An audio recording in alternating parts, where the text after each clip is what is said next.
Tonight on PBS News Weekend, a powerful winter storm bears down on tens of millions of Americans, packing a dangerous mix of snow, ice, and heavy rain.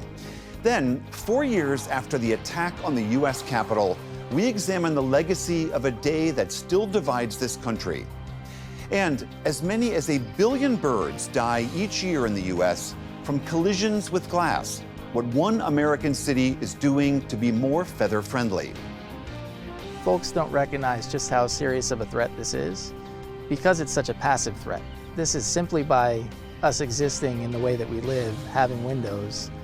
It's a threat to birds and it's killing birds.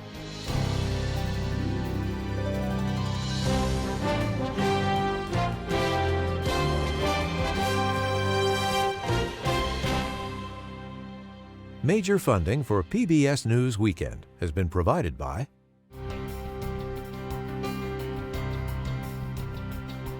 the ongoing support of these individuals and institutions.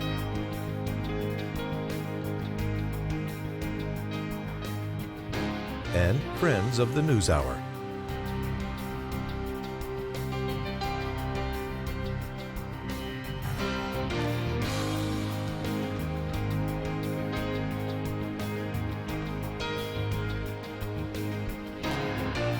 This program was made possible by the Corporation for Public Broadcasting and by contributions to your PBS station from viewers like you. Thank you. Good evening, I'm William Brangham. John Yang is away. A fierce winter storm is barreling across the country, with more than 70 million Americans under winter weather alerts tonight, and 4 million of those facing blizzard conditions. At least 6 governors have declared states of emergencies. Today, bitter cold winds whipped through the Great Plains, and heavy snow blanketed parts of the Northeast. The massive weather system will reach the mid-Atlantic area later tonight. In the coming days, it's expected to bring frigid temperatures as far south as Florida. Matthew Cappucci is a senior meteorologist at the MyRadar app. Matthew, thank you so much for being here. When you look at what is coming down now and what is forecast to come, what is it that's most concerning to you? I think for me, it's the fact that we're not seeing just snow. It's the mix, the icy, wintry mix, the freezing rain and the sleet that's really complicating things. You know, when we have freezing rain, it's difficult because that liquid initially washes all the pre-treatment off the roadways, and so crews can't really get ahead of the game with situations like this. The other thing, too, is that behind this system, bitter cold Arctic air is infiltrating the plains, spreading east across the Ohio Valley. And so it's not just the fact that we're seeing power outages now. Down the road, if more people lose power, they'll be without any warmth for days on end. Why is it that we're seeing, if it's this cold and this much snow coming down, why are we also seeing rain in the midst of that? Great question. You might think it's 30 degrees at the surface. Why is it not snowing? One of the issues with this system is twofold. It's bringing something north called a warm nose, basically this river A warm nose. This river of warmth and moisture at the mid-levels. It's swirling it north from the Gulf of Mexico. So all that moisture is why this is a water-loaded system. We're seeing so much snow, so much sleet, so much freezing rain. But those warm temperatures aloft allow any precipitation to fall as liquid, because temperatures are above freezing, and then there's that shallow layer of cold at the surface. So in many cases, especially in the Ozarks of southeast Missouri, near the Ohio River, we're seeing precipitation fall as liquid and then freeze right on the ground, causing an ice skating rink. Up to about a half-inch of ice accretion is likely in some areas, meaning that's enough to pull down power lines, knock over tree branches, and that's in addition to heavy snow farther north. Help us put this into context. I mean, it is January. People expect snow. They expect cold. This does seem to be a little bit out of the ordinary, though. I think what strikes me the most is how widespread it is. We have winter storm warnings, blizzard warnings, and alerts for about 1,500 miles from Kansas to the Delmarva Peninsula. So this could be D.C.'s biggest snowfall since 2022, but it's setting records really across the entire country. One other thing, too. The system's backlash on the backside, with the cold air kind of wraparound in Kansas right now, is actually set to produce blizzard conditions later on tonight with winds gusting to 40 miles per hour. So really, every type of hazard is on the table with this system. I think a lot of folks will be seeing pretty significant disruptions for quite some time. And I imagine travel is going to be near impossible in a lot of these hard-hit areas. Yeah, it goes back to what we were saying earlier on with the pretreatment just not being able to be put down due to the mixing issues with the freezing rain. So that's been a big headache. The reduced visibilities with the strong winds lofting freshly fallen snow has been a headache too. I know aviation's a big problem right now. Hundreds of flights have been canceled across the country. And part of the problem too, even if you can get the planes in, you can't get them back out. So really, it's sort of cascading flight delays right now. Interstates will be very rough, if not impassable. It's one of those situations where we hope folks can just stay home for 24 or 36 hours, wait for things to get better, and eventually by Tuesday into Wednesday, most folks should be in a much better state. What else on that front that people can do to stay safe and to be smart in the midst of all this? I think realistically, it's about not going out on the roads and really just sort of waiting this one out. I think so often we're tempted to go out to see, to sort of, get a firsthand perspective. And in this situation, shouldn't be doing that. One really interesting element with this too, and it will sound so bizarre for the folks at home, but it's a lightning-loaded system too. We've seen thunder snow across Kansas and Missouri. Thunder snow. There's so much. Remember that warm nose, the warm air at the mid-levels, is allowing some upward motion in the clouds, enough to get sparks of lightning. And so people might be trying to shovel and flash of lightning comes down. Same thing with the freezing rain, the ice, the sleet. So if you can hear thunder, you shouldn't be outside shoveling, and that's something people always forget this time of year. But realistically, the lightning can be danger too. Time to just kind of wait this one out. And how many days should people expect this, and then do things clear up? Do people look like there's some relief in sight? Yeah, so things will wind down west to east beginning overnight tonight for the plains, but that's just when it's really getting going for the East Coast. In D.C., for example, we'll see things wind down likely by, I'd say, Tuesday morning, and you might think, great, is the active weather over? Not really so fast. There are signs we could see a new system begin to form near Texas sometime Friday into the weekend. With some cold air in place, wintry mix could be an issue once again, and there's a chance that system could trek up the eastern seaboard. Well, Matthew Cappucci of the MyRadar app, thank you so much. Thank you.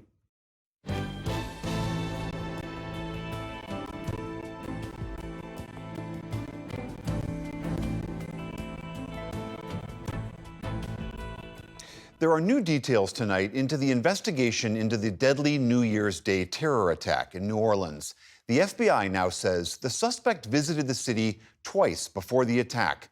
On at least one of these visits, he wore special glasses that recorded his surroundings as he bicycled through the French Quarter. New Orleans Mayor LaToya Cantrell vowed to make the city safe for all its upcoming events, including the Super Bowl. I have specifically requested through the White House that the city of New Orleans be assisted with getting a tactical expert in our city this week to map our city for target hardening measures, where and how. 13 people still remain in the hospital from their injuries. President Biden is set to visit New Orleans tomorrow as this investigation continues. Former President Jimmy Carter continues to lie in repose at the Carter Center in Atlanta, where he did much of the work that helped cement his legacy after leaving the White House. Hundreds of mourners today paid their final respects to the 39th president. Later this week, Carter will lie in state at the U.S. Capitol before a funeral service Thursday at the Washington National Cathedral. Strikes across Gaza today killed more than a dozen people as pressure mounts for Israel and Hamas to agree to a ceasefire. The multiple attacks took place across central and northern Gaza. Palestinian medics say that brings the total number killed this weekend to 102. The strikes hit the Gaza Strip a day after Hamas released video of this Israeli soldier alive. The family asked that the new video not be released in full. At their weekly gathering, families of hostages urged Israeli officials to broker a deal as soon as possible. The controversy surrounding the impeached president of South Korea has now spread to his security detail. The chief of security for President Yoon Suk-yeol refused to comply with an arrest warrant for the leader. Yoon's lawyers argue the warrant is illegal and invalid. That led to mass protests in the streets of the capital, Seoul, today, despite frigid and snowy conditions. Still to come on PBS News Weekend, it has been 4 years since the violent attack on the U.S. Capitol. We look back on a day that changed America.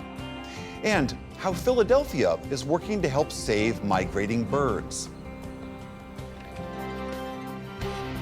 This is PBS News Weekend from the David M. Rubenstein studio at WETA in Washington, home of the PBS NewsHour, weeknights on PBS. Tomorrow marks 4 years since the January 6th attack on the U.S. Capitol, a day that shook this city and the nation. A mob of then-President Trump's supporters smashed their way into the Capitol, falsely believing that the 2020 election had been stolen. A bipartisan Senate report later found that at least 7 people lost their lives in connection with the attack. Now, years later, the legacy of that day and what it means to our country remains a bitter partisan divide. Joining us to discuss the January 6th attack are 2 journalists who were there that day and have been covering its impacts ever since. Tom Bowman is NPR's Pentagon correspondent, and producer and reporter Lauren Hodges is with All Things Considered. Welcome to you both. Thank you for being here. Thank you.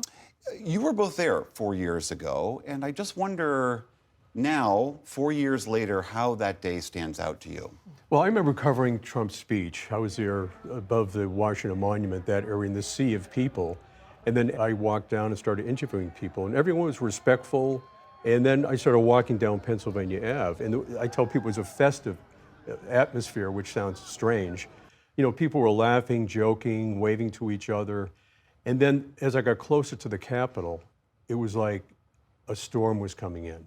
There was this sense of anger and bad energy. And at that moment, Lauren called me. She was up in the Capitol in the middle of a mob. I was there with our then extremism correspondent, Hannah Lamb, and pretty much as soon as we got to the Capitol grounds, there was kind of this hunger for violence. People were really ready to start something. You could sense that. Oh, they were speaking about it. They had an eagerness to see some violence or participate in it. In the last 4 years, we have been going through this process of trying to define and redefine what that day was all about. And there's been an enormous amount of revisionist history going on about that. What is your sense of what is driving that? Initially, everyone agreed, Democrats, Republicans, everyone, this was a bad thing. This was an insurrection. And some Republican leaders put the blame on Donald Trump, said, you instigated this. You started this insurrection. And almost immediately, the revision started. Well, they weren't Trump supporters. It was Antifa. It was Antifa, Black Lives Matter. You know, FBI agents were up there instigating the crowd. That was when the narrative started to change. And it really started with Fox News. Well, and then the FBI element, once the FBI actually started making arrests, that was when it became unavoidable who was there. It was Trump supporters. So then a new narrative shift started where it was, well, these were Trump supporters, but they were patriots, and they didn't do anything wrong. They were just caught up in a crowd. It was a bunch of good people having a bad day. And again, Donald Trump still calls them patriots, and it looks like he's going to pardon quite a few of them, those who didn't get involved in violence. They're going to get pardoned.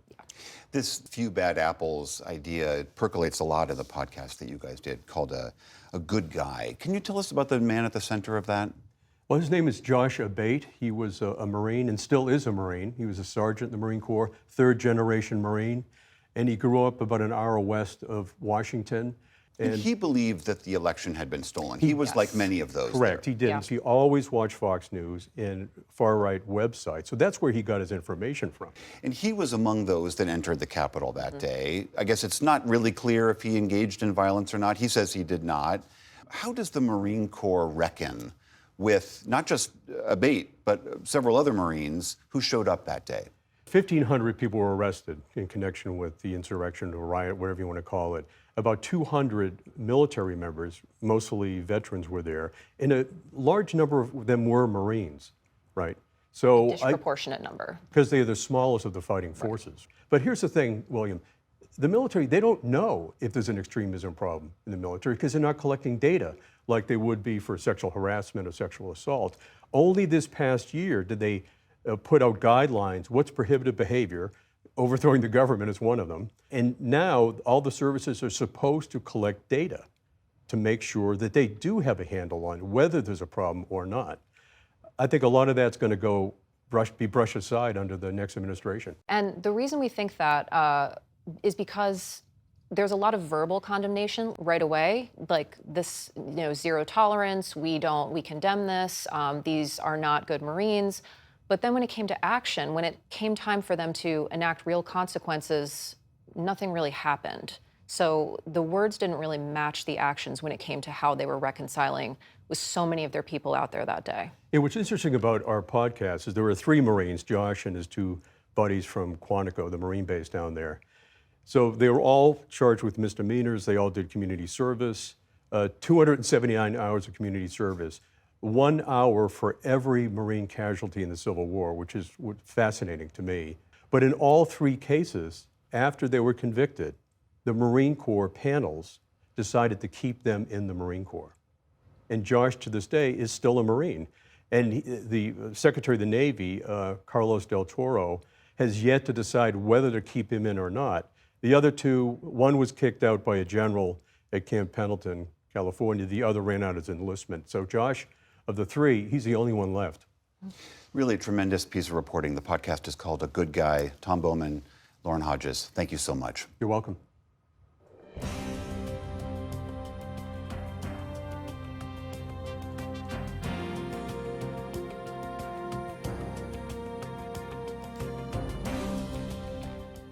As of January 1st this year, most new buildings in the nation's capital are now required to be feather-friendly. That means treating the glass windows to help prevent birds from crashing into them. Every year during migration season across the country, as many as 1 billion birds die when they collide with glass. For the latest in our Saving Species series, John Yang went to see an effort to reduce this kind of carnage in Philadelphia, where it turns out residents love more than just their eagles. So the birds are attracted to the brightness. The sun is barely up over downtown Philadelphia, and the guy known as the Birdman is already at work. Stephen Maciejewski is a fixture here during the spring and fall migrations, looking for birds not in the skies, but on the sidewalks where they've fallen after hitting a window. Some are dead, some are injured, others just stunned. They don't know what glass is. They don't know glass is hard. They just see a reflection, or they think they can go in or through, and then they start hitting. It didn't take long for Maciejewski's eagle eyes to spot a dead ovenbird, a small songbird. So beautiful. They have this orange crown, and they have this loud voice saying, "Teacher, teacher, teacher." The species and other details go into his logbook. The dead bird goes into a plastic bag to be taken to a lab for study. The all-too-common routine done, he moves on. Maciejewski's a volunteer for Bird Safe Philly, a partnership aimed at creating safe spaces for birds. Since 1970, the United States and Canada have seen a decline in bird species of 30%. While much of it's due to habitat loss, glass windows pose the 3rd largest threat. Robin Irizarry is with Audubon Mid-Atlantic. Folks don't recognize just how serious of a threat this is because it's such a passive threat. It's not something that we're actively doing, like engaging in deforestation or, paving over areas of habitat. This is simply by us existing in the way that we live, having windows. It's a threat to birds and it's killing birds. Sort of organized how we classify birds. So Jason Weckstein runs a lab studying birds at the Academy of Natural Sciences of Drexel University. And you can see this is filled with specimens that say Philadelphia. Its collection of birds killed in window strikes dates back nearly 150 years. If you look here, there's specimens from 1877. Wow. This one from 1906 is actually from the early window kills that happened here in Philadelphia. So this was on City Hall. When City Hall was first lit up, we actually had window strikes happening there. There were some window strikes just from glass alone. That does happen, and certainly glass on its own is a problem when it's reflective, but you add lights into the mix and it makes it a lot worse. Birds make their long migratory journeys mostly at night, and for reasons still not fully understood, they're drawn to artificial lights. Philadelphia sits on a migratory superhighway known as the Atlantic Flyway, so its brightly lit skyline is ripe for the sort of mass collision that occurred on October 2nd, 2020. We had around 450 birds just at this building. And I'd take care of like a number of birds, I'd process them, and people say there's more down there and more down there. How many birds did you collect that day? 800 or 900. Wow. And we kind of thought that there was probably over 1,500 that were killed. That happened essentially in my backyard. I live in that area. That catastrophic event moved bird lover Marianne Scott to action.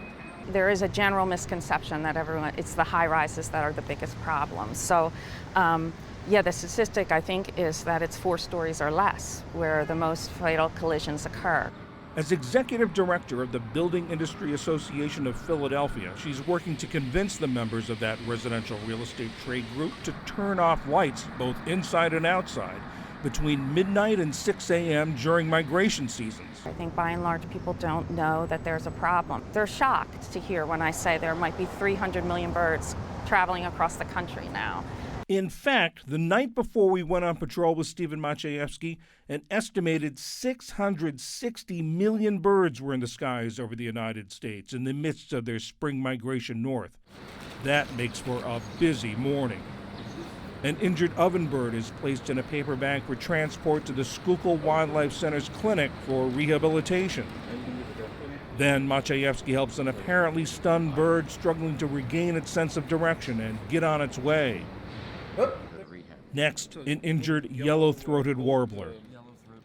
And at the entrance of an office building, a box safeguarding the body of a dead bird left by building staff who've gotten to know Maciejewski. I actually have him in my contacts on my phone because this is so sadly regular occurrence. There's been times when I've been sitting there and they've flown in, to the window. Really all the building staff, whether it's security or janitorial predominantly, who used to just clean up and move on. Now we're trying to save as many as possible. Building manager Don Haas is a key leader in the Building Owners and Managers Association of Philadelphia, or BOMA. He's working to get his counterparts on board. We're controlling all the outside lighting and the crown lighting, lobby lighting. So we encouraged all of our BOMA members to sign on to the Bird Safe Lights Out Philly program. We had a terrific response. I think we're probably at 60 buildings. Some cities and states require bird-safe design. In Maryland, state law says buildings that are at least 50% publicly funded must follow bird-safe design practices. A New York City law mandates that all city-owned buildings turn off lights at night during migration season. In Canada, Toronto requires new and existing buildings to take steps to be bird-friendly. In West Philadelphia, the University of Pennsylvania makes being feather-friendly part of its sustainability plan. Many school buildings take part in Lights Out Philly, and in some, like the Singh Center for Nanotechnology, window glass is etched with vertical stripes, a pattern that's been found to reduce collisions. It's the same idea as the dots on the transparent film covering the windows of Lauder College House, one of the campus dorms. I've sort of become the bird expert in my friend group. I receive texts where friends will say, I heard this bird at this late hour of night, is this normal? Student eco rep Zaid Doman monitors the campus for bird strikes as part of his work-study program. There have been birds I've picked up right after they were hit, and most of them were dead, so I can feel the sort of remnants of life leave their body, and it is really hard, and it's not something that gets any easier. To me, it's always struck me as a sort of microcosm of how humans interact with the environment in general. It's our architecture, it's our human influence on the environment around us that is causing these birds to get hurt and to die. It's an idea that helps inform the work of university landscape planner Chloe Cerwinka. The way I got interested in birds was through trying to find another way to understand whether our landscapes were functioning. Because if we're inviting these birds in by creating these important habitats that they need, then we absolutely have to make sure that it's a safe space for them. We can't invite them in just to let them die in the built environment. The solutions Penn is employing are just some of the methods found to be effective. At the Discovery Center in Philadelphia, Robin Irizarry shows us others. These are Acopian bird-saving blinds. These are a simple technique, a really cost-effective technique, and this is just a network of paracord that protects birds from flying into the glass here. You want to have a distance of about 4 inches. So when a bird's flying through there, it's not going to feel comfortable going through that space. I like they call me Birdman. It's an honor. Back on the streets of Philadelphia, Stephen Maciejewski wraps up his day. He's collected 13 dead and injured birds. The injured were sent to rehabilitation. The dead were neatly placed in a freezer at the Academy of Natural Sciences alongside other birds that have met similar fates, all available to be used for research. It's very sad to find these birds. I mean, they're coming up north looking to raise a family, traveling like thousands of miles from, South America, Central America, the Caribbean, to come this far and then to die on the streets of Philadelphia.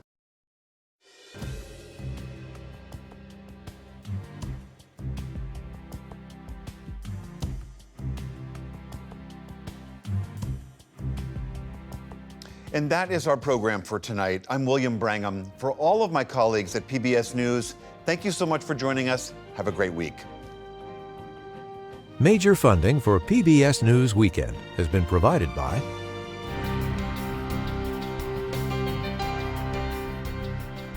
the ongoing support of these individuals and institutions.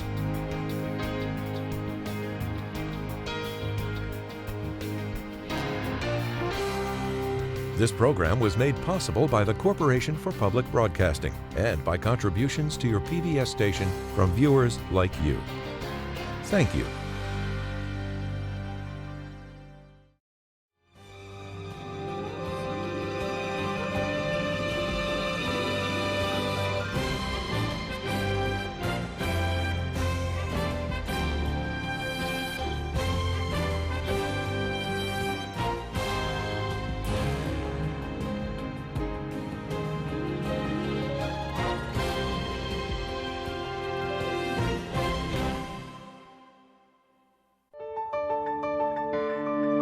You're watching PBS.